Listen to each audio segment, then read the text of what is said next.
Fumaça, fumacinha, cigarro, cigarrinho.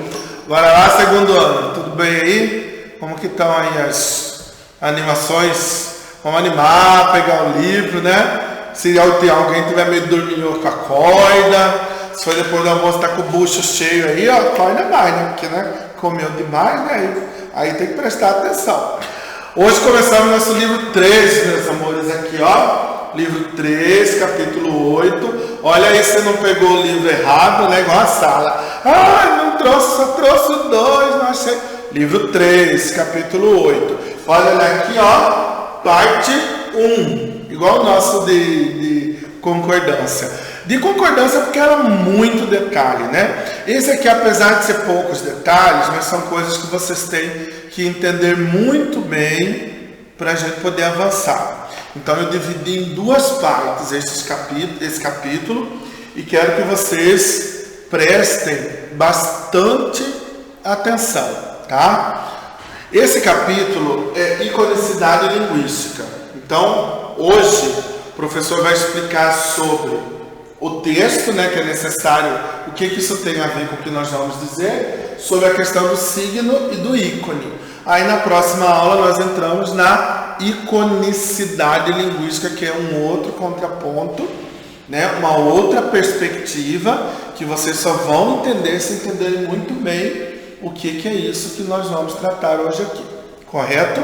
Então por isso que está dividido. Então nessa próxima aula de língua portuguesa já vai ser toda ela no livro 3, a segunda parte dessa de interpretação e o primeiro capítulo de gramática também, né? Mas vamos a hoje, interpretação, capítulo 8 do livro 3, página 2. Eu reproduzi aqui no quadro, tentei, né, fazer igual, o texto que vocês têm aí na página 2 do livro de vocês, que é o texto aí do Horácio Dídimo.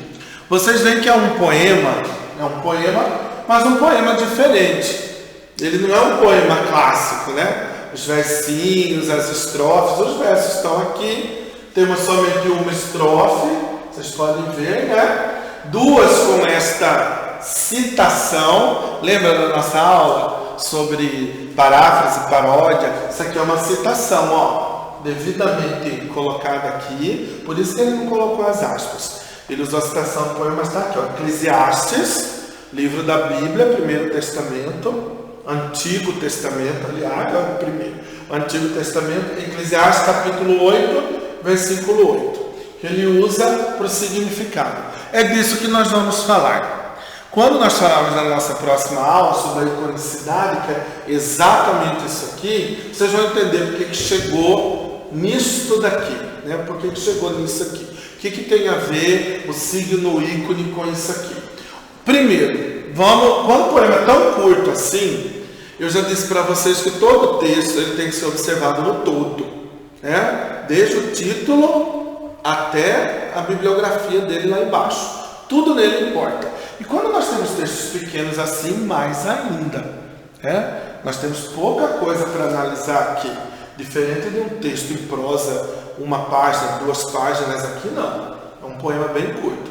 Então vamos lá. Título desse texto: A Fumaça.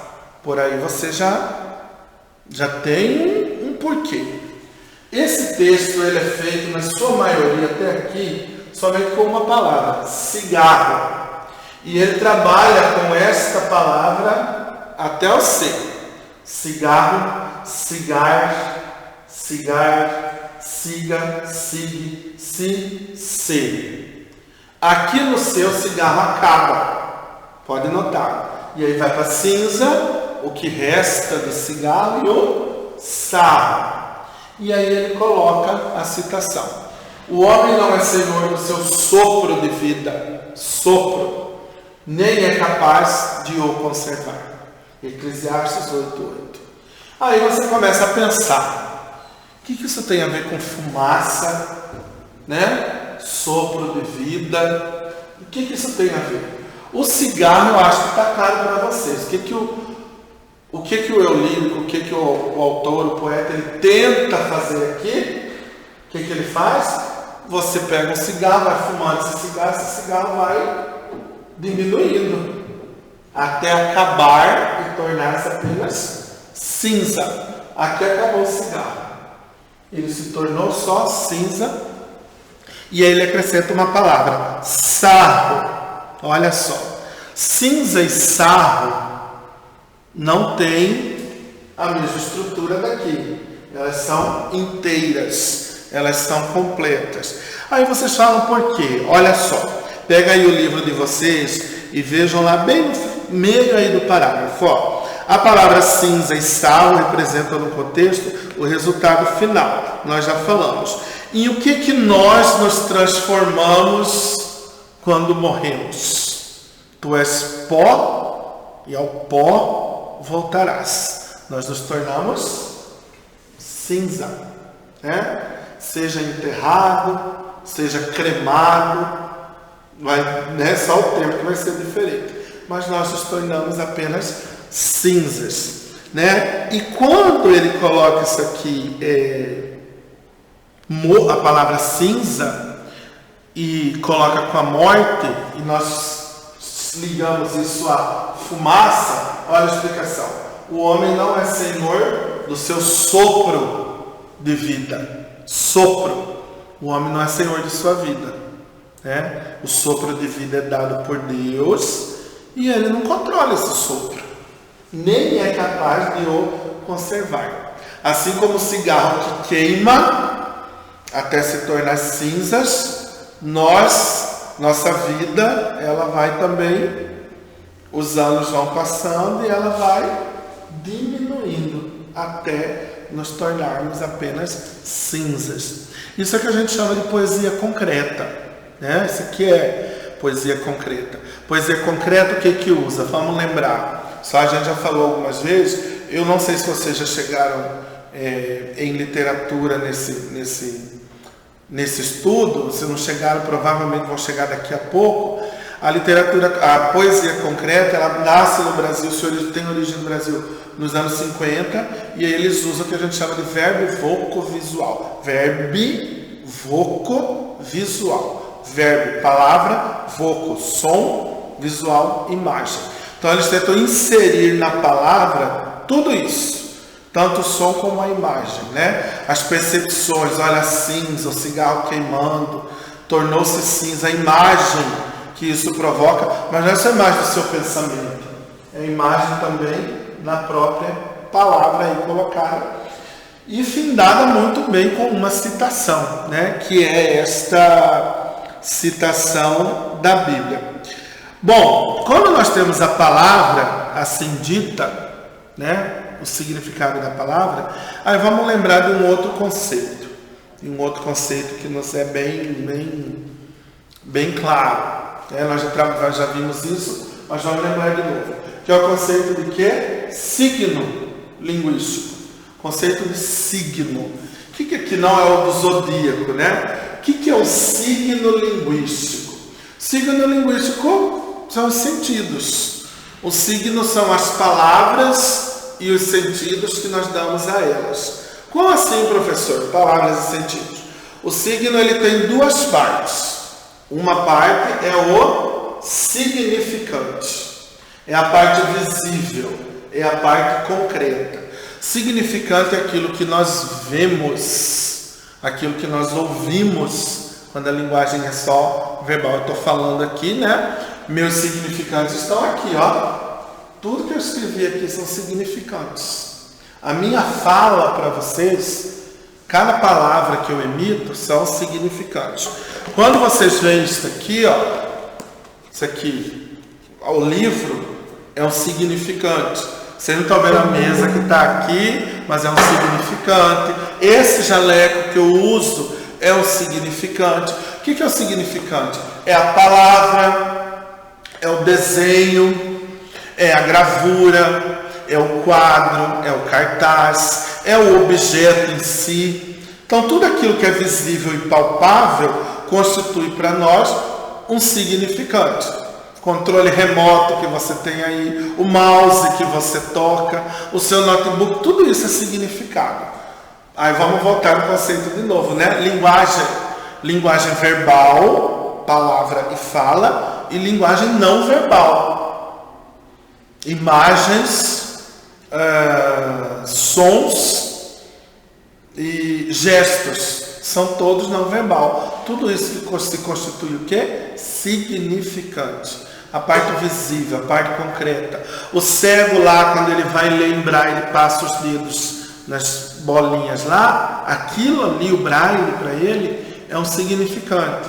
Ele está passando os dedos e isso faz com que ele possa ler. Tudo isso é significante. Então, o significante é essa parte visível concreta. Sabe por que eu estou falando isso para vocês? Alguns livros, alguns sites ainda trazem equivocadamente, de forma errônea, incorreta, coloca assim: significante, escreve a palavra árvore. Aí, significado, faz desenho de uma árvore do lado. Não é isso. Aquela árvore que está desenhada também é significante. Aquilo é significante. É visível, é concreto. Então, o significante é a linguagem verbal e a linguagem não verbal. Parte visível. Tá, professor, entendi. Você já falou, significante é tudo que é visível, é tudo que é concreto, é tudo palavra e imagens, linguagem verbal e não verbal. Então, o que é significado? Aí que está a diferença. Significado é a sua interpretação, não é a minha, nem o desenho que eu te mostrei ou que você viu na internet. Quando eu falo para você, por exemplo, vou usar uma palavra simples, mesa. Significante. Falei. A mesa que você pensa, provavelmente é a mesa da sua casa. A mesa que você está sentado no momento, se você estiver em uma mesa, ou ainda, alguma mesa que faz parte da sua memória afetiva. Vamos supor que na sua infância lá, ou até hoje mesmo, você tem uma família que se reúne para sentar naquelas mesas enormes, tipo mesa de fazenda, não tem? Aquelas mesas enormes, todo mundo sentado em volta. Então, quando eu falo para você mesa, você não vai lembrar só do objeto. Você vai lembrar do objeto, do momento, das pessoas. Isto é significado. Por isso que ele é invisível. Você não pode desenhar um significado. Você não pode... Eu, por exemplo, para os outros, Você não pode sempre ter uma foto de um significado. Você, se você é bom de desenho, você pode desenhar o seu. Eu falo mesa, você vai lá desenhar aquela mesa cheia de gente. Para o outro, por exemplo, às vezes que não tem família e está sempre sozinho, para ele mesa significa solidão. Ele vai lembrar dele sempre sozinho, comendo, sem ninguém. Por isso que o significado ele é arbitrário, contextual e pessoal. Depende da sua experiência. Ontem, por exemplo, eu estava vendo um programa de TV com esse ator famoso que cometeu suicídio. Agora, nessa semana que nós estamos aqui de 4 a 8, que eu estou gravando a aula hoje para a semana que vem, Mas ele cometeu suicídio, Flávio Migliaccio. Ele cometeu suicídio. Aí, um repórter que estava fazendo uma matéria sobre, falou que a foto dele, na casa, que ele se enforcou. Os policiais que chegaram, tiraram foto, espalhou para todo mundo. Então a foto estava correndo na internet. E um repórter falou que isso é muito grave. Ele falou, por exemplo, que quando uma atriz, na época, vocês não eram nem nascidos nessa época ainda, houve assassinato, mas vocês devem ter visto isso na internet. Houve assassinato de uma atriz chamada Daniela Pérez, a filha da Glória Pérez, e na época a foto dela morta foi publicada em tudo quanto é revista, jornal, foto grande, dela morta lá, sabe? Que ela levou 18 tesouradas, facadas, não sei. Então lá a foto da menina toda esfaqueada. Aí o repórter falou que ele era criança, que ele gostava dela, da atriz, assistia novela, televisão. Aí ele disse que toda vez hoje, até hoje, isso aconteceu já há tempos, quando se fala Daniela Pérez, a primeira imagem que vem para ele é aquela imagem dela morta, daquele jeito. Para quem não viu essa foto, ou não quis ver, a lembrança que tem é dela na televisão, das personagens que ela fez, dela alegre, dela sorrindo. Vocês estão vendo como o significado muda de acordo com a experiência. Por isso que um significado, ele não pode ser arbitrário. É só um. Eu coloco aqui o desenho de uma unicórnio, por exemplo. Unicórnio não existe, tá? Nosso imaginário. Aí eu vou e ponho o desenho de um unicórnio, uma foto do unicórnio que eu achei na internet. Eu não sei se o unicórnio, que você lembra do unicórnio da She-Ra, vocês conhecem, não conhecem, vai na internet e vê, né? O Ventania, que tem a asa colorida. Eu não sei se a menininha, quando eu falo unicórnio, vai lembrar lá dos pôneizinhos lá, né? Do querido pônei, aqueles branquinhos, todo de chifrinho rosa, de olhinho de gato. Não sei. Cara, ou eu não sei se o unicórnio que você vai lembrar é de um filme que você viu, né, de mitologia, aqueles unicórnios geralmente, né, do Harry Potter, do filme lá do Hércules, não sei. Para cada um de vocês, cada significante tem um significado. Por isso que o significado, para algumas coisas, vocês estão no ensino médio, no segundo ano, o significado ele requer experiência. Se eu falo de uma coisa que vocês não sabem o que é, ou não fazem referência, para vocês não vai ter significado nenhum. Vocês não sabem o que é aquilo. Para vocês, olha que eu falei dessa menina que morreu agora, falei, ó, foi antes de vocês terem nascido. Quem não conhece essa história pode ver na internet, porque é de uma época que vocês não estavam aqui. Então não adianta eu só contar e falar, não falar a época, não falar que vocês, se não sabem, tem que procurar. Para vocês não tem significado isso, porque foi de uma época anterior a vocês. Então o significado ele se desdobra assim, tá? Ele não tem um só, ele vai variar, né? Contextos e situações, certo? E aí, quando nós temos esse significado, que nós chegamos aqui, ó. Olha o cigarro, aqui, cigarro queimando virou cinza. Para quem tem uma noção do que é isso em Eclesiastes, o homem não é senhor do seu sopro, na hora associa. Na hora. Quer dizer, a fumaça é a nossa vida que vai indo embora. É a vida que vai indo embora. O cigarro está queimando, a fumaça está indo embora. Quando o cigarro acaba, ele vira cinza, assim como nós. O tempo vai passando, nossa vida vai encurtando. Aí você faz a associação global disso e entende o que esse poema quer dizer, por que tem esse título de fumaça, por que ele usou essa palavra cigarro e foi diminuindo até aqui, o que essa cinza está fazendo aqui no meio, por que ele colocou a citação da Bíblia, certo? Na outra aula, quando a gente falar de iconicidade linguística, propriamente, vamos ter mais exemplos assim, aí vocês vão perceber isso de maneira mais concreta. Porém, começa aqui, nos nossos signos, nos nossos símbolos, o que eles significam. E aí vamos ao ícone. Vocês aí na página 3 tem uma figurinha de um mapa muito colocada, ícone. O que é um ícone? Vamos primeiro, antes de chegar na iconicidade linguística. O que é um ícone? Vamos, resumindo, um ícone seria um desenho. Resumindo, bem raso, né? Bem superficial. Um ícone é uma figura. Essa figura pode estar representada por uma imagem qualquer. Porém, um ícone, e para ser ícone, porque não é qualquer desenho, né? Aí eu desenho uma bolinha lá e pronto.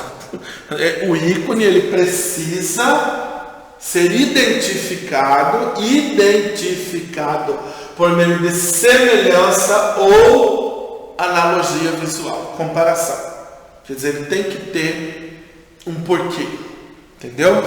Ele tem que ter um porquê, não é um desenho solto no espaço, de qualquer jeito. Tá, vou meter o louco agora aqui e vou fazer um desenho abstrato e pronto. Não, ele tem que ser passível de ser identificado, de ser comparado por semelhança. Vou dar um exemplo muito bom, vocês já devem ter visto. Aqui não dá de mostrar porque não tem como, mas essa semana me mandaram um vídeo que eu já tinha mandado nos grupos.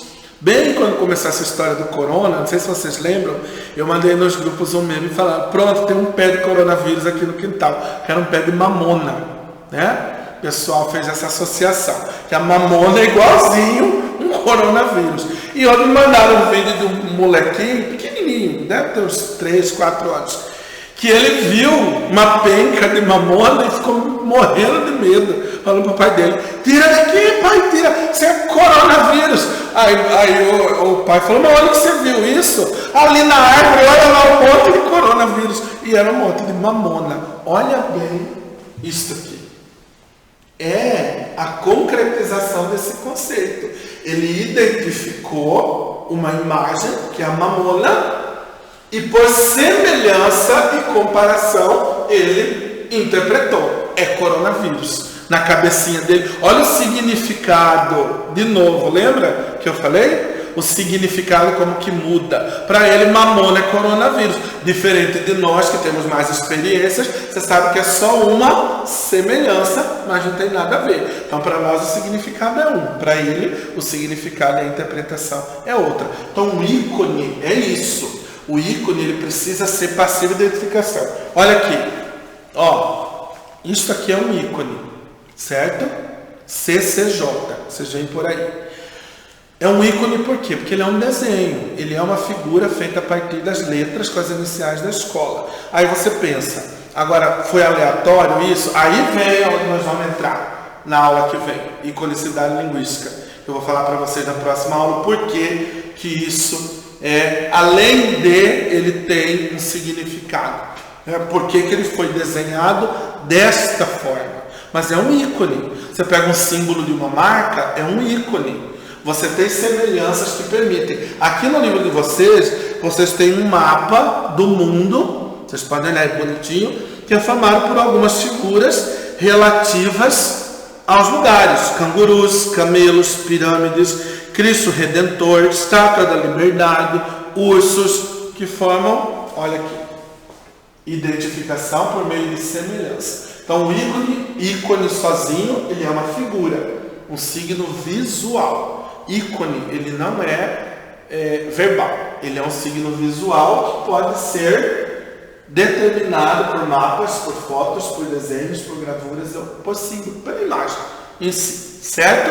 Então olha, hoje nós paramos por aqui, nessa primeira parte sobre a aula de iconicidade linguística.